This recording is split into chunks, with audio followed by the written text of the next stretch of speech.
beyond and ahead of you. IPOB, the indigenous peoples of Biafra, have made it into some kind of policy that they intend to attack as a first step. No, they don't intend to attack. They already did one. They already did one. Senator, they did one already.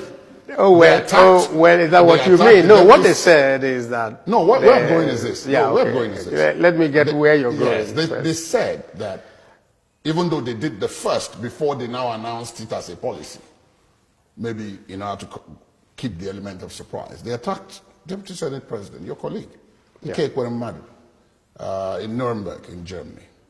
And then after that, they then said they were going to attack all, publicly humiliate all Southeastern leaders. And then, of course, Nigerian leaders. They threatened to go after the president during his visit to Japan for Ticket 7. But those who have been watching this point out a certain irony. The leadership of IPOB, the leader of IPOB, is said to owe his freedom today to you, Senator Ekweremadu, and a couple of others like that. So what went wrong that they now think you are part of the problem? I don't think that is the best way to look at it. We start from the basis. What have been their grouse? Their grouse is what I had said earlier, which is we see a situation where in the same country there are bifurcated treatments for the same citizens. And so, if you're from the Southeast, first, you're denied access to national resources. Secondly, the Southeast is a zone that is under siege by all the security formations in this country. Well, the reason they give is that the solution that IPOB has tried to implement was to secede. No, I'm coming. The siege was there before IPOB. How so? From any time that you can go back from the end of the Civil War till today, if you go from the town of Onitsha to Owerri and go from the town of Owerri to Aba, you will get not less than 140 police checkpoints. Every 1 kilometer, there's a police checkpoint. What do? They're not checking for security. They are simply extorting money from commuters on the road, from bus drivers, KK drivers, almost. People pay to be posted to the Southeast. And you leave the Southeast and you're driving all the way to the rest of the country. You don't see the same type of intense policing, let's put it that way. So the question you will ask yourself is, why are we different? Or why are we treated differently? That happened a long time before the question of IPOB came. They didn't bring people because of IPOB.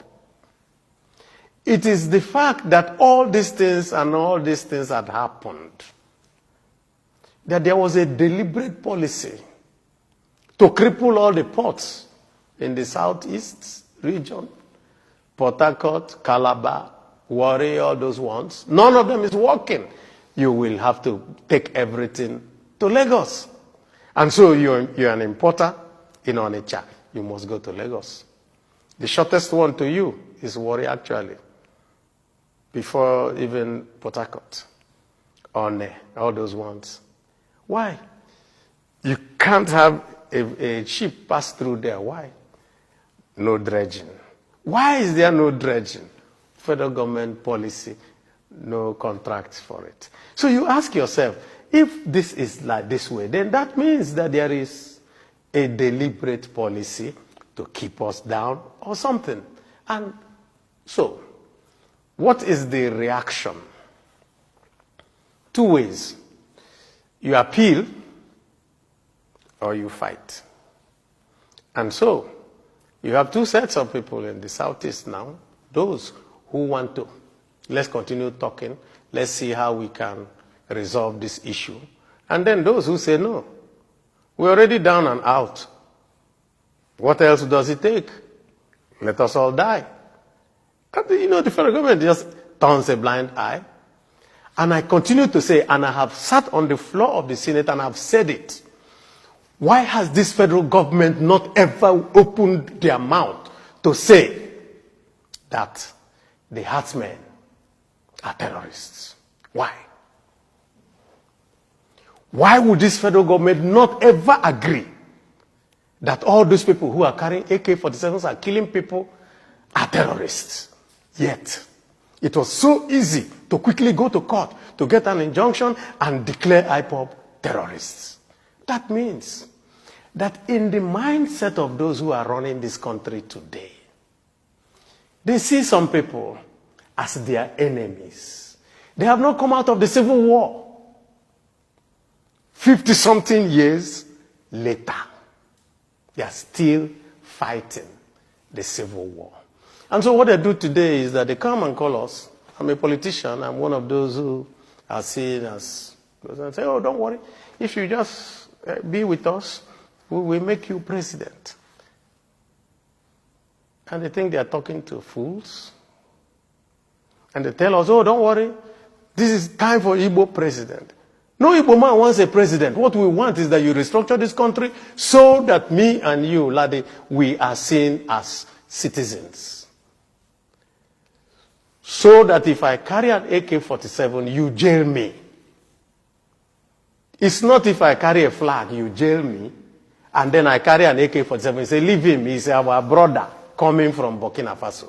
How can that be? But you haven't touched on what I said. And what is that? About IPOB. I have touched on IPOB, and I've told you the why underpilling. Why do they think that you are now part of the problem? The reason really, the reason really is that they look at me, they look at Ekweremadu, they look at all of us, and they say, but you people are sitting down there. Because there are also young people who believe that you should do the fight. And not that there are other ways of engaging in this. We are not as young as they are. Most of us have crossed 60, and so we believe that you should talk. Quite all right. So you could understand their frustration. Because what they will feel is that, you have talked for too long at every point, and they will tell them, no, understand it. 4 years is not an eternity. So we will have to continue to do these engagements, let me put it that way. But from what you've said, the political calculus, I've spoken to quite a number of people, and the political calculus is said to now favor the Southeast. It's not true. Not true. It's nothing but... If as the political alignments are, yes, and they have been since 1999. Yes. The South-South, the Southwest have each had a president. Yes. The Northwest yes, has had a president. And now, if you take it beyond the geopolitical zones and you talk of simply North and South, it started in the South, it's gone to the North, it's come back to the South, it's gone to the North, and by 2023 it's supposed to come back to the South. In this chair you are sitting, Chief Edwin Clark, Chief John Wodo, have all said that in the case of Chief Clark, he was clear that there's no contesting it. Morality, justice, and even politics dictate that it is the turn of the Southeast. So when you say, as the most senior ranking Southeasterner in the government structure today, that that's not true, many people will be taken aback. Yeah, I'll have a very simple answer to that. If somebody cannot let you be his gate man, how is he going to give you the keys to his house to come and live in the house? And I've just pointed out to you, show me that one person in this present government of APC, apart from statutory people, who is in this government. Show me one. Statutory ministers. Of course, you must have ministers. That is what the Constitution. Tell me which other person. They have SGF, they have this, they have E, they have A, they have all those ones. They never let any person from the Southeast get near. And then they will tell the Southeasterner, oh, this and that they will get there. How are you going to get there? And I continue to reiterate, and I ask everybody in APC, if you don't let me be your gate man, how can you give me the key to your house? Because if you want me to be president, that means you're going to bring me in. I'm going to be part of what you do. I'm going to have a role in your government. So if you're a minister, you don't see the president except you go through the chief of staff. Is that not what we are told? Or you write your memo and it goes through the secretary to government. So where do you get in? Where? Yet we have top people. We had former Senate presidents and all that who are part of the APC, yet they are nowhere to be found. And so if somebody, by his demeanor, by his action, does not let you even smell the seat of government, and then the man tells you, don't worry, in 4 years' time, I'm going to give it to you. How will you believe him?